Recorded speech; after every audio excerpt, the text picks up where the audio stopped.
Hi, my name is Haley Fernandez. It is March 25th. Before we get started, I'm going to do a 360 view of the room.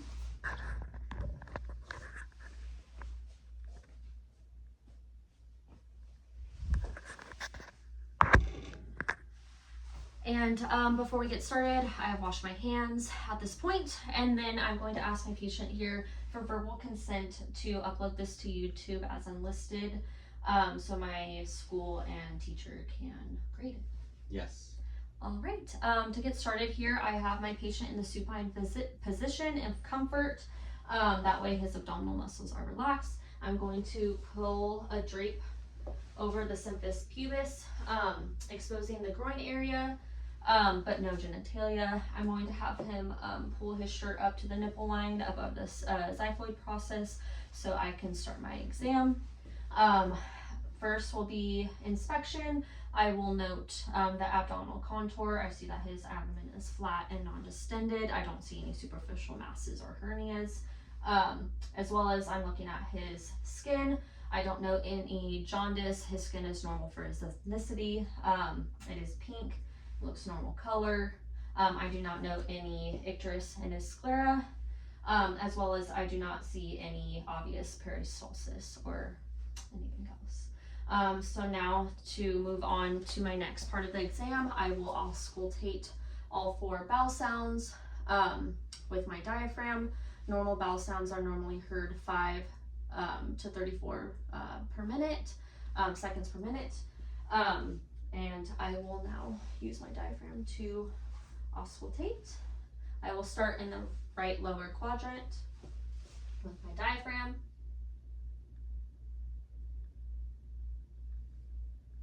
Right upper quadrant with my diaphragm. Left upper quadrant with my diaphragm.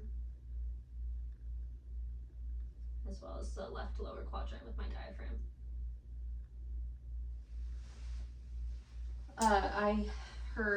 I auscultated normal active bowel sounds. They're about 5 to 7 seconds per minute, which indicates a normal finding. Now I will auscultate the arteries. I'll start with the aorta, as well as move down to the bilateral renal, iliac, and femoral arteries with my bell and diaphragm. I'll be auscultating for bruits. That is an abnormal finding, which indicates narrowing of the arteries. I will listen now at the aorta with my bell and diaphragm.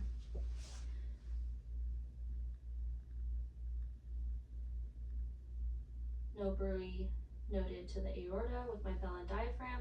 I'll move to the right renal artery with my diaphragm and bell,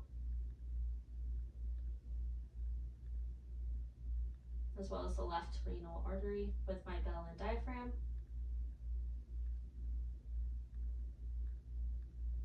I'll now move, no bruit noted there. I'll move to the right iliac artery with my diaphragm and bell.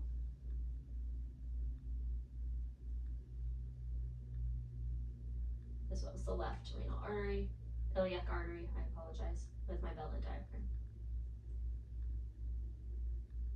No bruit noted. I will now finally move on to the femoral arteries on the right side with my bell and diaphragm.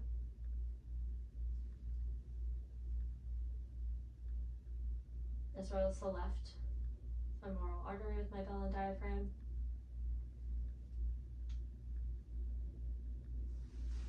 No bruits were auscultated, which is a normal finding.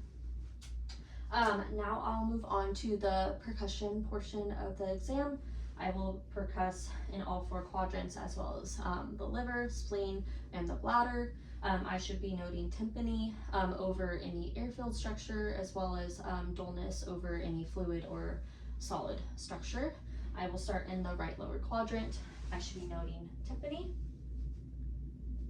Right upper quadrant, noting tympany. I should be finding the border of the liver edge where dullness should be heard. I will mark the border of the liver edge right here.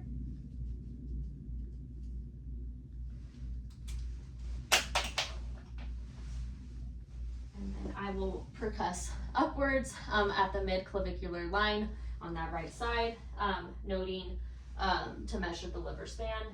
Start where I measured.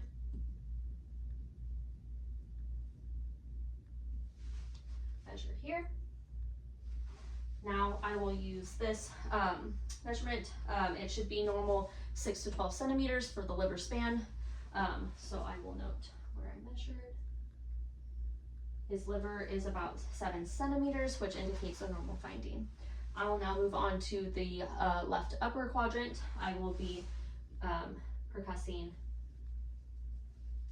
to the left anterior axillary line, noting tympany.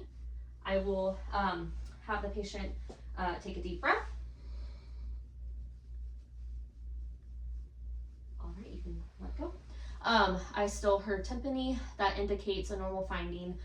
If the spleen was enlarged, I would be hearing dullness at that point. Everything was tympanic, which indicates a normal finding. I'll now move on to the left lower quadrant, noting tympany as well as the bladder.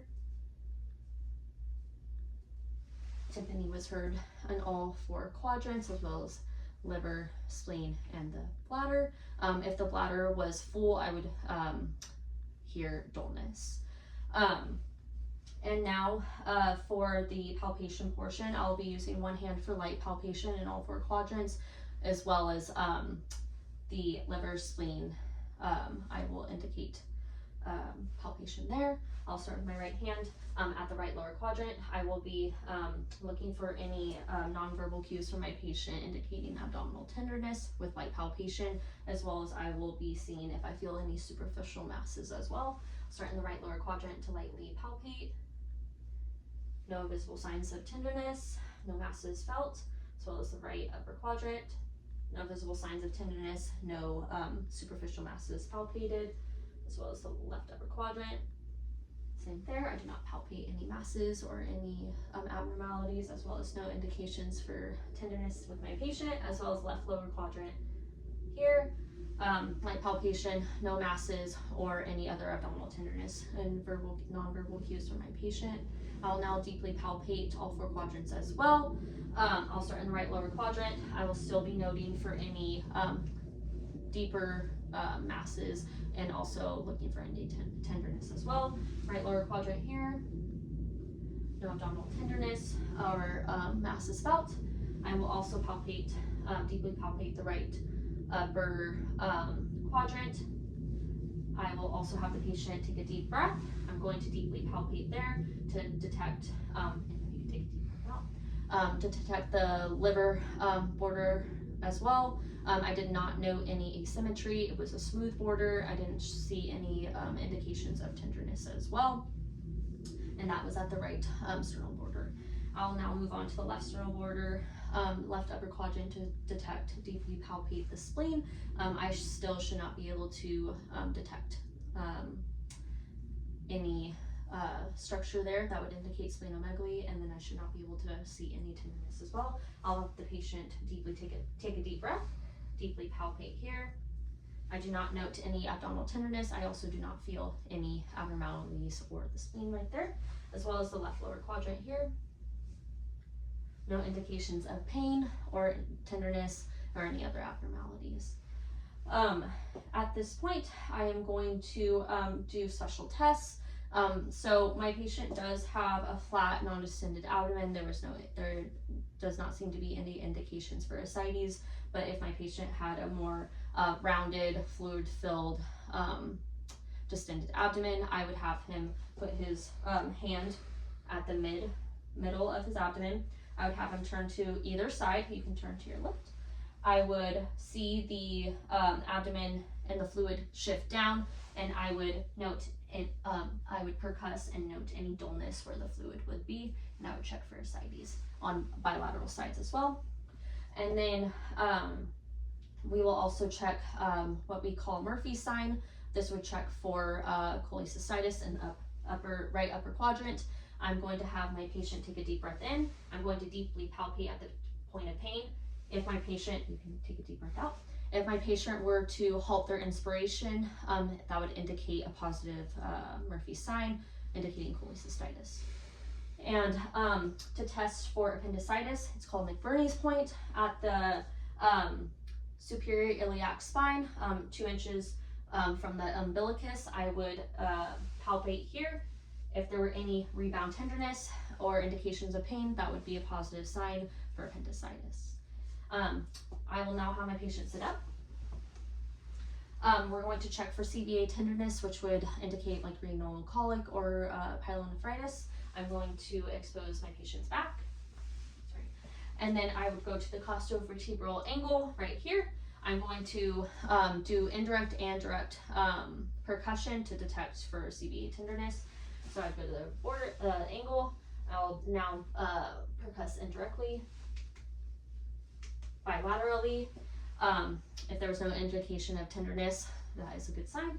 A negative for CVA tenderness, and I'll use direct percussion.